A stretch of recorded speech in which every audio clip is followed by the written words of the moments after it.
Good morning from what might be one of our last days on the trail. It is 6 a.m.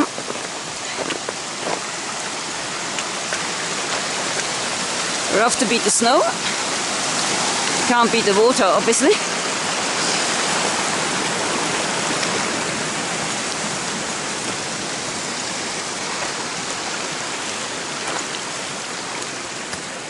We had a frank discussion this morning and came to the conclusion that we are fed up with this.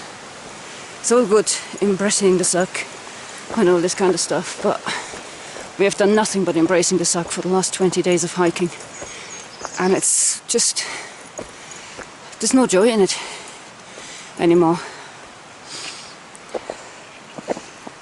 The real problem for us is not so much, oh yeah, you know, it's snow. Yep, I'm climbing one of those massive banks again. But like yesterday, we thought we had a good day. We were in good spirits.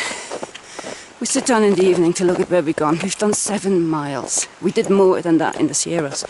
The conditions are so unpredictable that we're now, as I said yesterday, I mean, we're running out of food. We had packed 7 days to get us all the way to Sierra City, which would have meant for a very moderate 14 miles a day pace.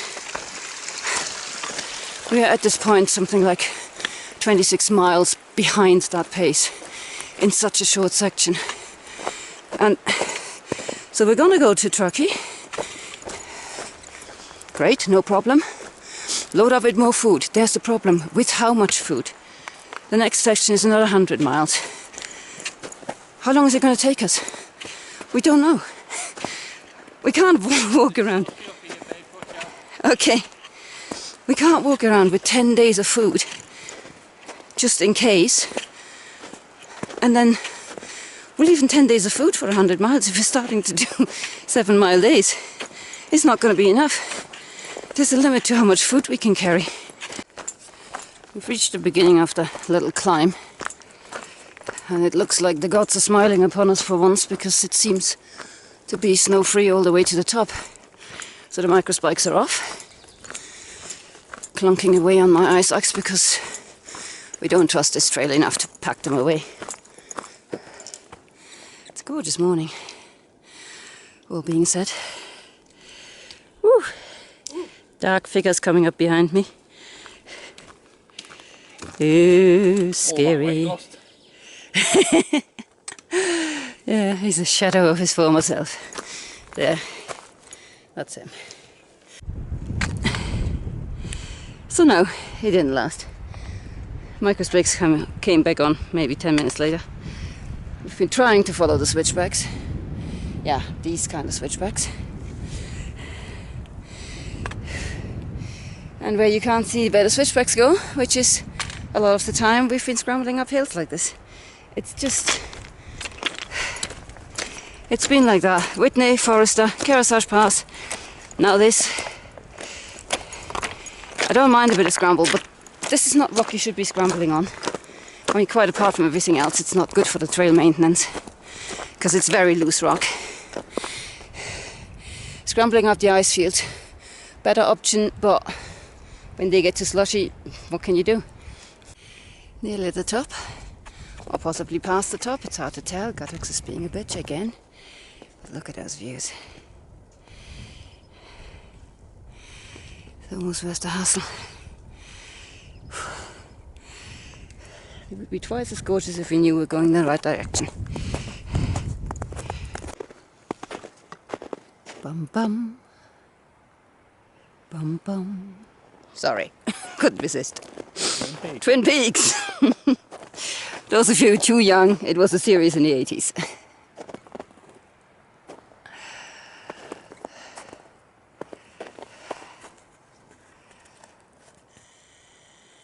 At least we think it's Twin Peaks, because, you know, that's what we're taking our bearing from, so we might be going down this in entirely the wrong direction. But guess what? Guttux hasn't worked since yesterday. Yeah. They did eventually find us in the campsite, which was nice of Guttux. but we knew where we were. Oh, that's pretty. Thank you, compass. Once again, looking at the map and reading the compass got us exactly where we want to be. And onto the trail, because, yeah, the snow is a bit boring. Oh look, good luck, it's not working again. Oh wow! What a surprise! Right, we've done everything people have advised us to do. Reboot the phone about 20 times a day, empty the cache, short of actually reinstalling the app, which of course you can't do from, oh wow, that looks bizarre, which you can't do from the trail. We've done everything. This thing is just not working. It is just a waste of money. We have found the path again, and we have found the ledge. And yes, that's it. That is one hell of a snow shelf. When that goes, it goes. Yeah. Luckily the path is not on it, so we don't care. A lot of the ridge walk is snow-free, thank God. Because we really need to get off this ridge. There is no water or camping until you're off the ridge, and the ridge is about, I don't know, I think it's 4 or 5 miles of walking, so. Enjoying your hiking? On soil, yeah. Yeah, on soil, yeah, is the right answer.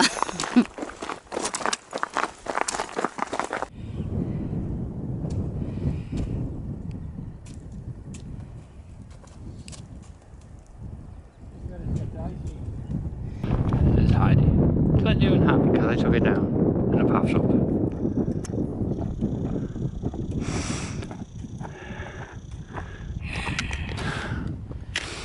Anything to say? I will tell you tonight. It's got a bit windy. Look at all these flowers. And on the other side of this hill, it's snow. Oh, it smells beautiful. It smells like walking through a herb garden here.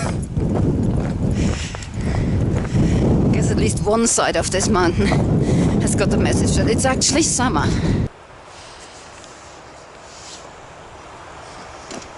Having lunch in view of a telecommunications tower. There's one here. As 4G.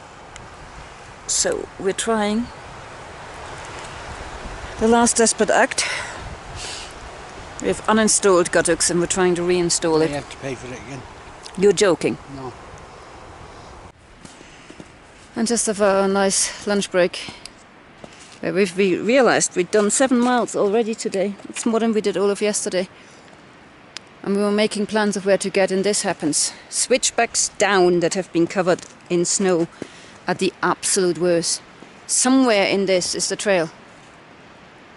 No idea where. And it's all, you know, slopes like that. And it's just... well, we're just kind of pointing ourselves in a direction and hope for the best. Finally made it off that hill. We're now following this lovely stream called the PCT through a meadow. Brian's transfixed by a sign. I hope it doesn't say, if you think this is the PCT, you're sorely mistaken.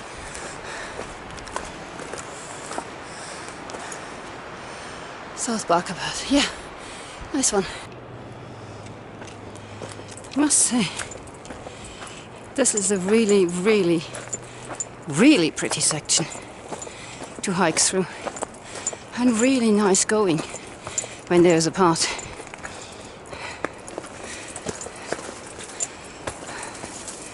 Kind of enjoying ourselves at the moment. Long may it continue. That's it. We're done for the day. That windy, it's pulled leg out somewhere. Engineer's having trouble.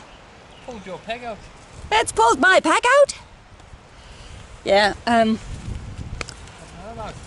we stopped after about 10 miles, something like that today. Around 4 o'clock. We had wanted to go till 6. We had another 2 hours in us. but it's... Take a video of my hair. We can zoom into your hair, mate. Look at that. We call him Triangle Hat now. Tony and Stevens.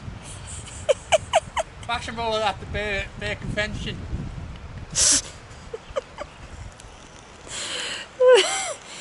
He's lost the plot. Yeah, so we came to this spot and there was another campsite in point 3 and then another one in 3 miles. Which was the one we actually wanted to go for. But the current situation is that this area terrifies us with its bloody snow. And there's a 1,000-foot climb between us and the other campsite. And already the trail, which was absolutely fine until now, this is it now, that ridge there, that's the trail. So we sat down, we had a coffee, we was just umming and ahhing, and we decided that it's not worth the risk going up there, maybe needing 3-4 hours to do those 3 miles, and then possibly finding that the campsite is actually under snow anyway. Plus the winds are picking up. So yeah, hell, we decided we stay low. We had an actually good day today. I only fell on my behind about 3 or 4 times. And I only shouted at someone when I woke up. I was alright the rest of the day. Yeah. Ryan only fell maybe 4 or 5 times. That sounds brutal, I know, but normally we fall about 10 or 20 times a day. In theory, we tend to follow the path. Yeah. But the young kids will actually look how far they go and go straight across. Mm. If we would have done that, we would have saved an hour and a half. Yeah, but probably fallen even more because it's steep. I don't know how they do it with backpacks and everything. They just run down these 60 degree inclines. I've seen the Lord of the Rings and they just go woo, woo, woo. No impressions in the water and in the snow. No, that's true. So yeah, all in all, we had a reasonably good day. So if you can have a reasonably good night now. Sorry, I'm doing stuff here, so I'm tilting the camera because I'm not paying attention to what I'm doing. There we go, dynamic tent. What are you pointing at? Someone has to fix the tent. Okay, somebody has to fix the tent. Camera's going down. So the come off. Oh, has it? Okay, the inner's come off. Okay. With the peg. Right. So I put the peg in, but I haven't put the inner in. Because you're Brian Half-a-Job?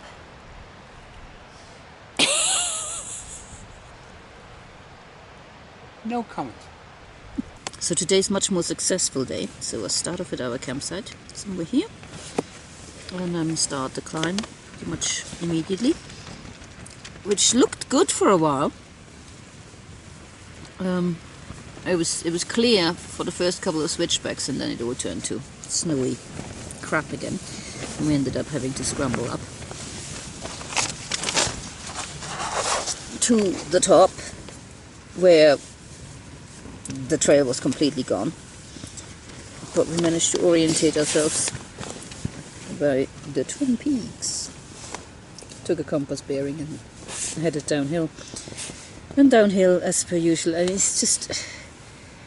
Downhills in the snow are probably my least favourite thing when you can't see the trail, because you end up having to kind of just aim yourself downhill and hope for the best, and some of those slopes are... yeah, they're not for the faint of heart, but we managed to regain the trail eventually and got onto the ridge, which was a mixed bag of snow-free and snowy. Largely snow-free, but the bits that did have snow on were quite steep slopes, and neither one of us is too fond of steep slope traverses. At one point, I mean, you saw it in the video, we basically even faced sort of what I would call Forester Chute number 2. You know, it really, just because you're not 13,000 foot high, if you go sliding on that thing, you're going to be just as badly injured as you would do on Forester. It was a bit scary, but there were good established footsteps in it. And yeah, we made really good progress on the ridge and past all the ski resorts. Entered the Granite Chief Wilderness, apparently. There wasn't a sign, oddly enough. Or was there? Oh my god. It's only been a few hours ago and I've already forgotten. Never mind. That was all fine, again, until the downhill started. These switchbacks downhill, again, were invisible. And it was just, we tried to keep roughly at a line, and in the end we just did what everybody else did, which is just scramble down into the valley. Because, you know, again, where the PCT should have been, at one point Guthux claimed that we were dead on it. I mean, there's absolutely nothing telling you that you're on a trail or where the trail's going, and there's big snowy hills on all sides around you. The slope, you know, whatever even path there was is gone, so you might as well just go down. Yeah, and then on the other side of the creek crossing here, which was very easy because there was a snow bridge that was, you know, 90% intact, and the last bit we just jumped. Then began this really pretty and totally snow-free path, which we followed up to around about here, mile 1137.6,